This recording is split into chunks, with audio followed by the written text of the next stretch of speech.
Welcome back, everybody. If I can get the attention, I don't want to have to whistle really loud. That'd be very disruptive. Thank you. So welcome back. We have a power hour right now, right before lunch. So it's my pleasure to get right to it. I would love to introduce our next speaker, also from LinkedIn. Catherine Fisher is going to be talking through the aspect of expertise that I had mentioned in the beginning from our research findings. So I will pass it over to Catherine. Hello. So pleased to be here today. So as Mike mentioned, my name's Catherine, and I'm on the corporate communications team. So that means my job is to amplify our brand story. So, which is also why I'm so excited to here today to talk to you about what we believe could be one of your best assets. That asset is sitting down the hall from you. This person can amplify your message like you've never seen before, can really narrate the story for you and tell it in a really impactful way. And that asset, of course, is your employees. We did a study among some LinkedIn members asking them, where they see, how they view the content across different social platforms. Shouldn't be a surprise. Many people referred to the social networks as a place to really spend time in terms of information about their friends, the latest movie they've just seen, pictures of their friends' babies and dogs. Whereas on the professional networks, i.e. LinkedIn, this is where people expect to invest time. People want to learn more about a brand, really learn more about the industry, get up to speed on the industry trends happening for where they're working, and then, of course, their network. My favorite slide, I think that this best illustrates it, is we took February 12th, 2014, and we wanted to see what were the trending conversations happening across LinkedIn, Facebook, and Twitter. So on LinkedIn, the trending conversation was leadership. On Facebook, Billy Ray Cyrus had a new rap song for Achy Breaky Heart. Apparently, everyone was talking about that on Facebook.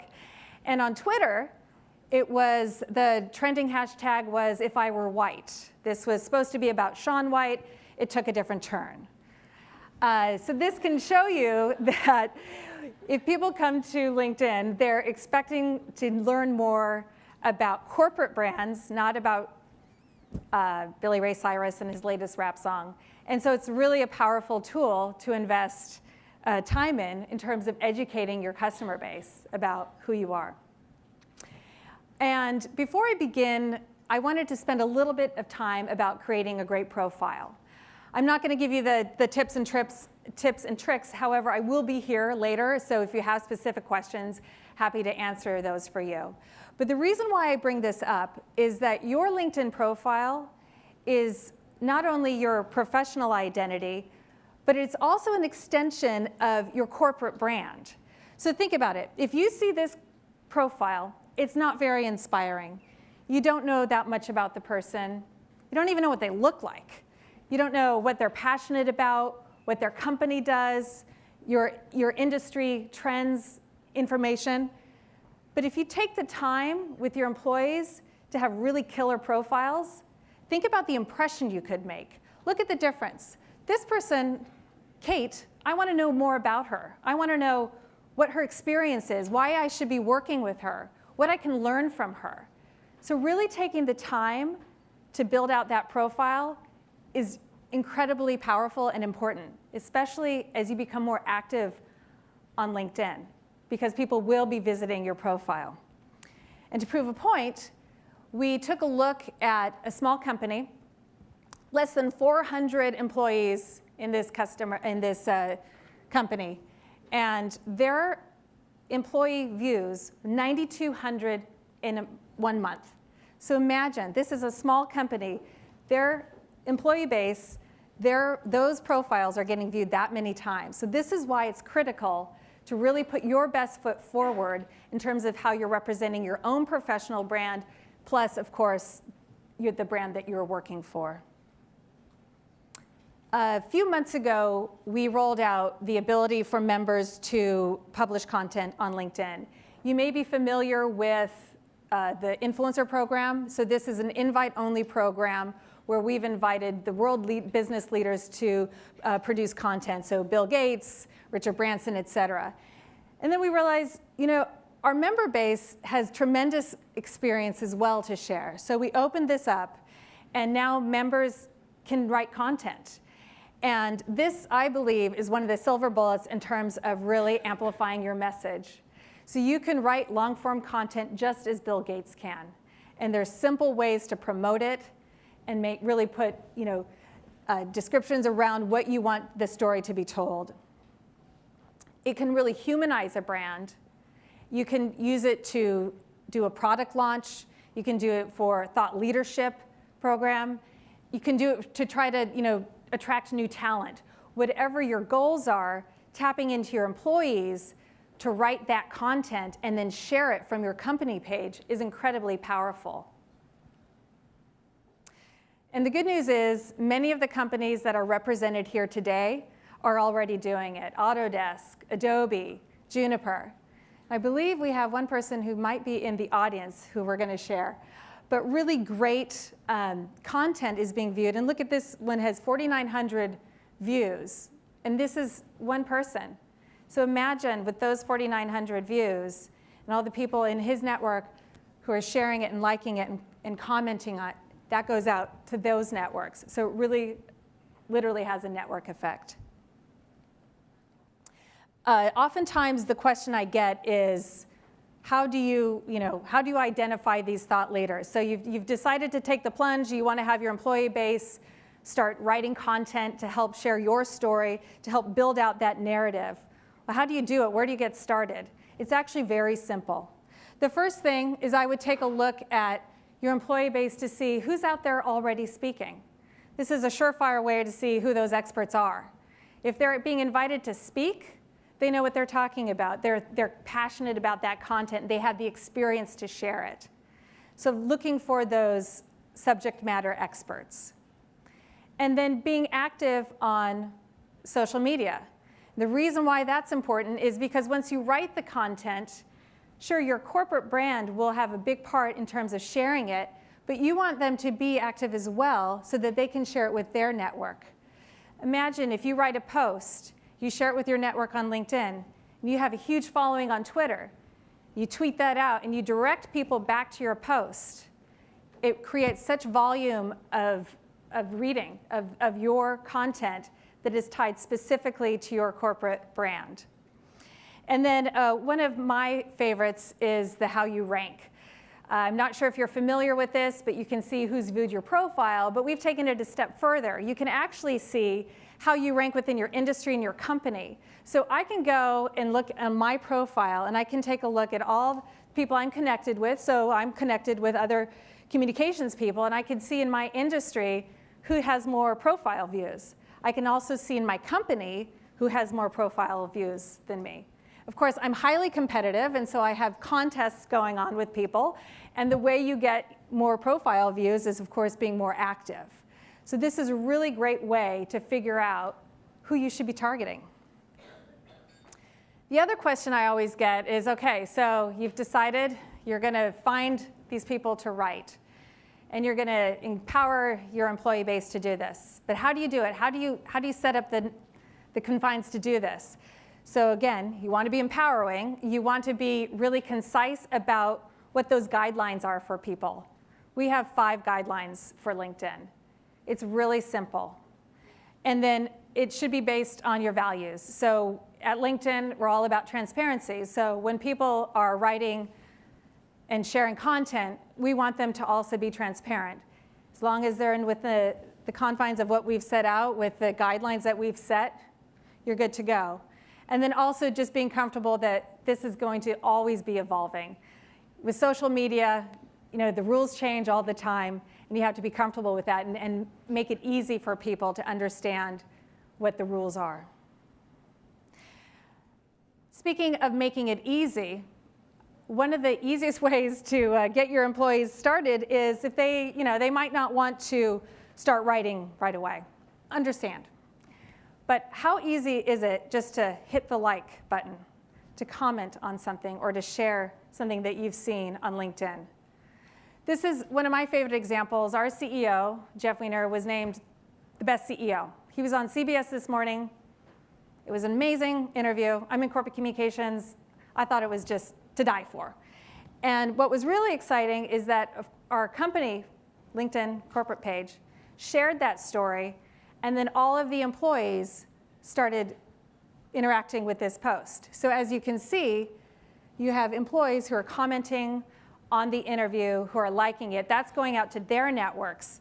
So imagine, as we're trying to recruit great engineering talent, they see that actually the CEO of LinkedIn was just named the best CEO, and the people who work there really like him. It's a really easy, natural way to get people excited about your brand. And of course, your employees easily engaged.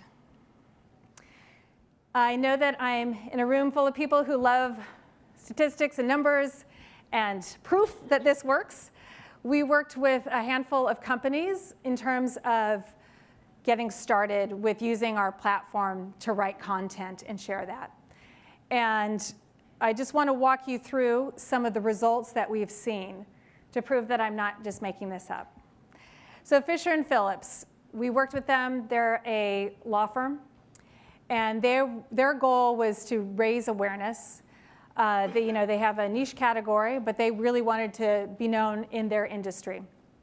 So they selected approximately, I believe it was 4 lawyers and 2 social experts.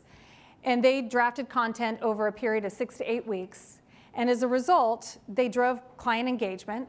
And what they were most excited about was that not only did they hear from their current clients about how excited they were about the content, but they actually heard from past clients. So it's a great way to keep those relationships alive.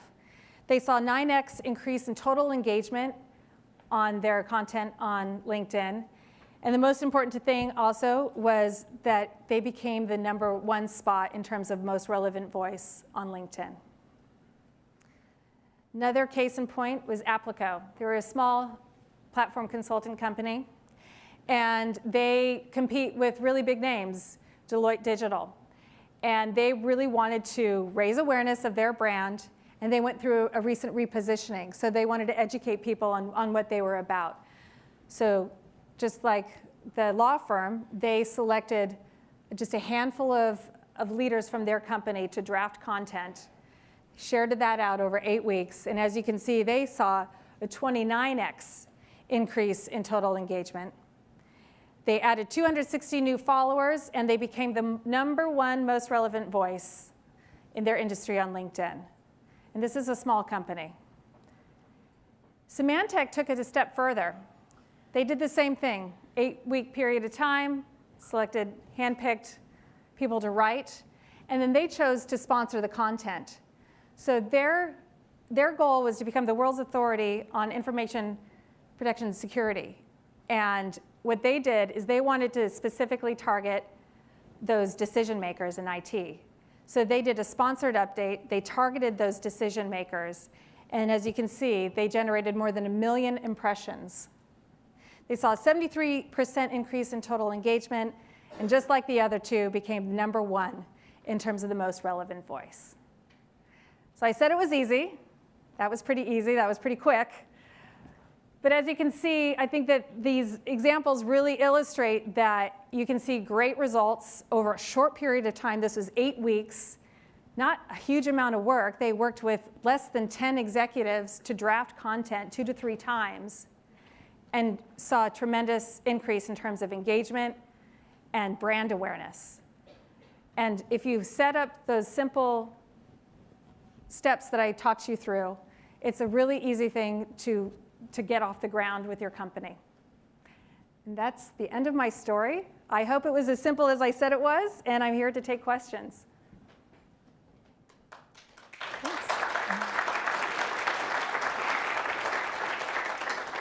Any questions? Yes. So the question is, how do you measure most relevant voice? And that's through your content marketing score, which is something you would have access to on LinkedIn as a customer. Any other questions? Yes? Do you have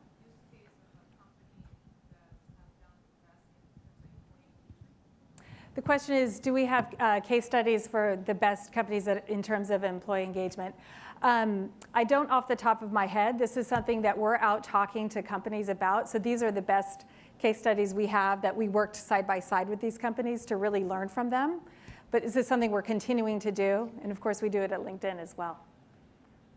Yes. Your example using Jeff Weiner winning the award and the organic engagement on LinkedIn from the employees, first of all, it says an awful lot about the culture of this company and how you operate. Fair to say that not every company on the planet has that culture, and that I can imagine there are a number of other CEOs that might be somewhat fearful of throwing it open to public commentary from their own people if they're on TV. Right. So my question is, to what extent can LinkedIn be used as a learning tool for internal communications, and what advice would you have for folks that are maybe fearful of that risk, and how do you mitigate that risk? It's a great question. So how do you manage that risk? All of a sudden, I'm in corporate communications, and my job historically has been to hold the story really close to my chest and not let anyone talk to anyone without my approval. And so this is a little crazy, but this is how I think communications is changing, is that we are opening ourselves up and we're giving much more leeway to, like I said, our best brand ambassadors.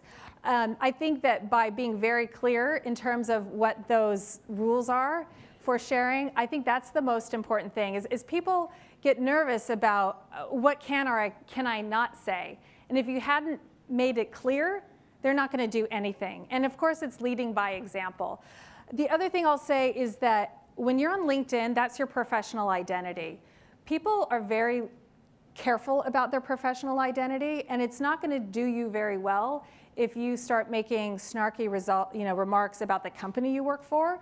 So I think people, because of that, the platform being professional, they're much more mindful of how they're coming across.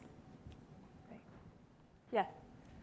Along those same lines, does the way you determine relevance, can that be negative? Does it factor in tone, like positive or negative? Can you be relevant and be perceived negatively? Just the way it's calculated on site. So I'm sorry. Can you? Does relevance necessarily imply, that it's positive? Do you ever see anyone being scored as relevant but negatively?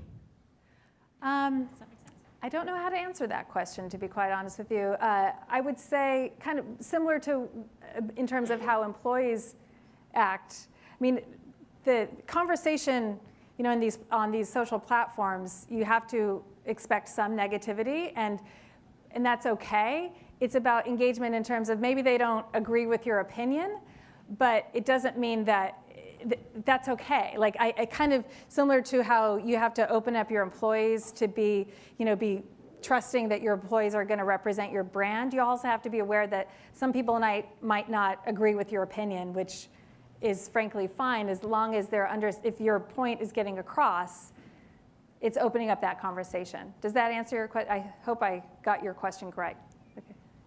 Yes. Thanks for your talk. I have two questions. One, what is the average life of content on LinkedIn? Is it 1 day, 1 week? And then second, do you know or can you share what percentage of digital marketing budget is going to LinkedIn? So the first question I'll take in terms of how long that's on LinkedIn. If it's a post that you've drafted, it's part of your professional profile and it's there as long as you keep it up. So you own that content. If you look at my profile, you'll see that I've written content and it's there. If you're sharing content from a story and it's circulating, it doesn't last forever. But if it's your own content, it's on your profile. And the other question? What percentage of the digital marketing budget LinkedIn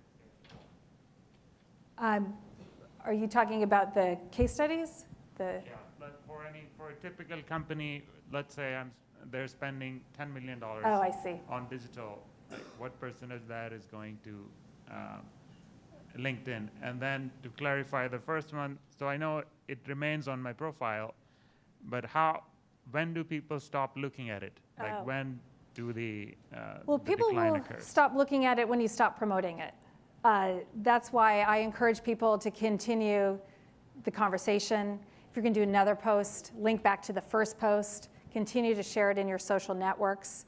So just like with any other marketing campaign, you need to put the effort in to get the eyeballs on it. When you draft something, when you're posting something, it's working with your corporate brand. If it's part of a strategic initiative, they would be pushing it out, but they would also be pushing it out in their other corporate handles, just like you should be doing it and encouraging your network to do the same thing. And I don't have the answer on your second question in terms of what a typical budget is. Yes. In these case studies or whatever case study you have, do you have a case study that talks about the next step, about what the ROI is on these campaigns and these engagements, either directly for straight to lead revs or something like a product launch or something? So in terms of what's next, how more can we prove the ROI, this is something that we're working on closely and continuing to evolve that story. This is a relatively new initiative, and this is why we're so excited by the initial results of the engagement. But this is something that we're going to start to look into some more and sharing those results.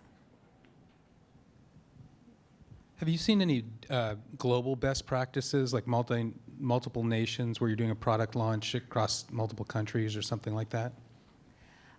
So the question about how do you do a great job of global product launches, there's probably some other great people in the room who can answer this question. I can say from my personal experience in using LinkedIn to do global campaigns, it's really just sharing it within those networks, using the company page. Some companies have different pages for the different regions.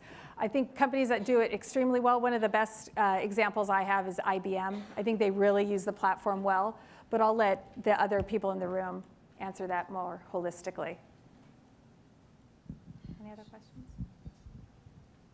Yes. Is there a place for gated content that would be linked off of company posts or sponsored posts, or do you think that's counterproductive within LinkedIn? It's really up to you. So we have groups. So you could do a group that is by invite only, not invite. You have to be accepted into it. So you can certainly do that. I mean, we have a company group for LinkedIn, obviously, and that's for all the employees. I think if it serves a certain purpose, of course. Yes. Is that content indexable or searchable at all? In other words, in search engines, does the content get indexed in search engines as well, or is it stay to the platform itself? In other words, can I syndicate the content to it, or will I run into duplicate content issues with that? I don't know the answer to that question, but what I will say is that one of the reasons why it's so important to have a strong profile is because that increases your SEO.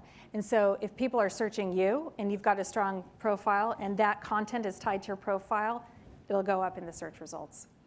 Yes? I actually have the answer to that question. Oh, great. Good. Thank you. The publishing posts are indexed, so they're available whether somebody comes to the site, whether they're logged in or not. So if you search for a topic and that comes up in the search results, you can click on it and view it whether you're logged into the site or not. So yes, there is an SEO benefit to writing from an individual standpoint, not directly from a corporate standpoint. All right. Well, I was just told that I need to wrap up. I will be around later if you have more questions, and thank you so much for your time.